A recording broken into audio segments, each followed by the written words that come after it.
natin. Yung papakita ko sa inyo, yung napaka-rare na beach.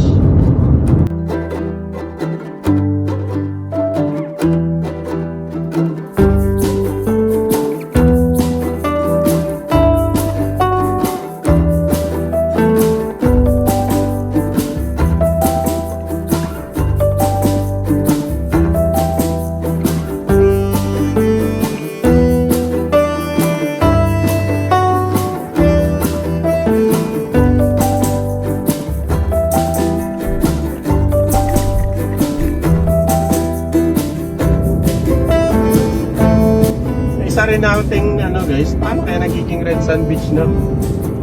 Paano kaya nangyayari yan? Madalas kasi parang kulay gray, kulay puti, ganun yun no? Or kulay itim yung mga beach. Pero ito guys, bakit kaya nagiging kulay pula siya? Ano kaya mga teorya na nagiging kulay yung buhangin? Ano kaya meron? So ito guys, samahan nyo lang ako. Papunta na tayo doon sa mga nasa 24 minutes na.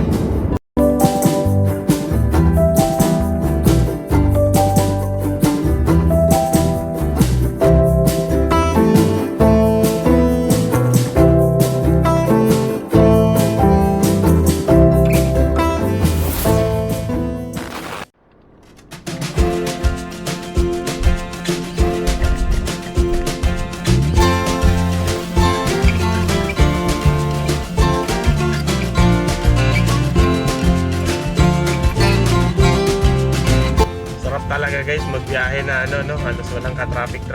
Solo natin yung kalsada.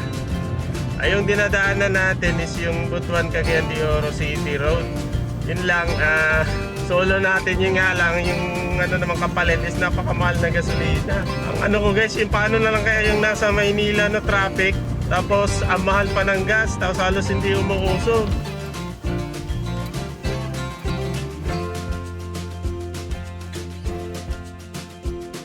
Paminsan-minsan may makikita kang tawag nito, mga tricycle. Pero talagang walang kalaman-laman yung kalsada. Pagka nagtaas yung gasolina, yung mga tao talagang ayaw na bumiyahe unless talagang necessary.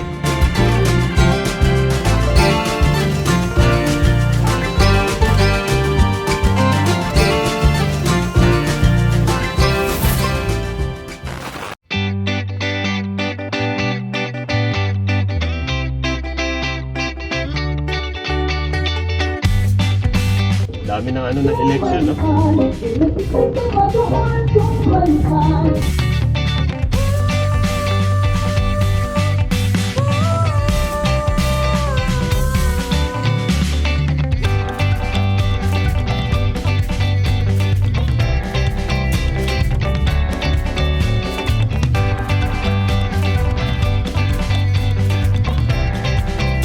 Tayo, ito yung daanan na parang may pathway siya papuntang Red Sand Beach.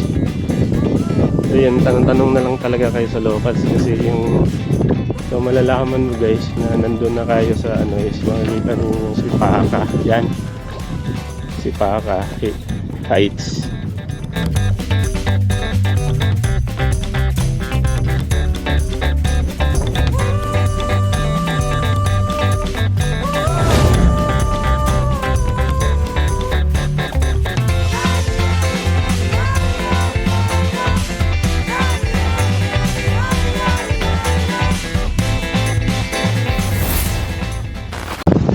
So guys, nandito na tayo sa sa Red Sand Beach.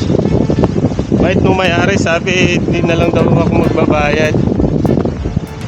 Naman kasi weekdays walang katao-tao, pero hindi na ako maliligo dito. So ito yun guys, pula talaga. Ito yung mga bato niya, kita naman, pula. Ang isa sa theory dito guys, pagka ganito pula yung bakit nagiging pula yung buhangin is that mataas yung mataas yung iron content niya, so nagkakaroon ng kalawang, tapos yun yung tupas ng reflect. pigment. So yun. So pula talaga guys, oh. Papalipat sana ako ng drone ngayon guys. Yun nga lang ano, masyadong malakas yung hangin. Baka tatangayin yung ano natin, yung drone kung saan saan. So itong cottage na to guys, 250 ang rate nito. Tapos yung paglalaro ng volleyball, libre naman daw. Tapos yan, yung ano na yan, yung accommodation na yan, good for overnight. 1,000 yung aircon. Tapos yung ano, yung non-aircon, yung sa kabila, 800.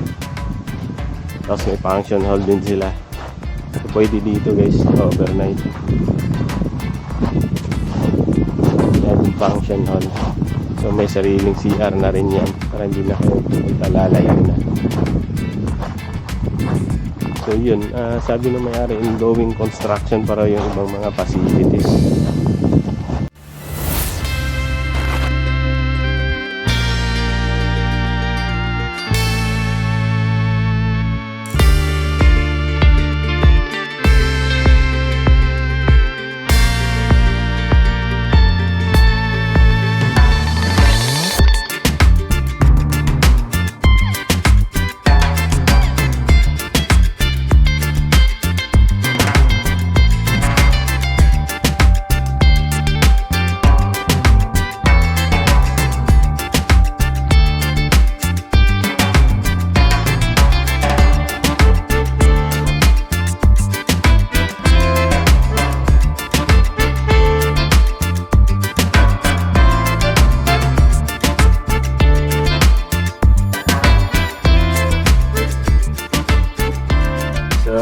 Guys, pauwi na tayo, galing na tayong sa ano, sa Red Sand Beach. So hopefully nagustuhan niyo yung munting vlog ko. So yun guys, pauwi na tayo. Ang kotse pala hindi pwedeng pumasok doon, doon guys. Hanggang dito lang talaga siya kasi wala naman doon eh. Walang kalsada doon para sa gantong kalaking sasakyan. Ang pwedeng pumasok doon yung mga motor. So kung nagka-motor kayo, okay lang siya. Pero kung naka 4 wheels kayo, hindi siya pwede. Kahit nga tricycle, hindi pwede doon guys eh.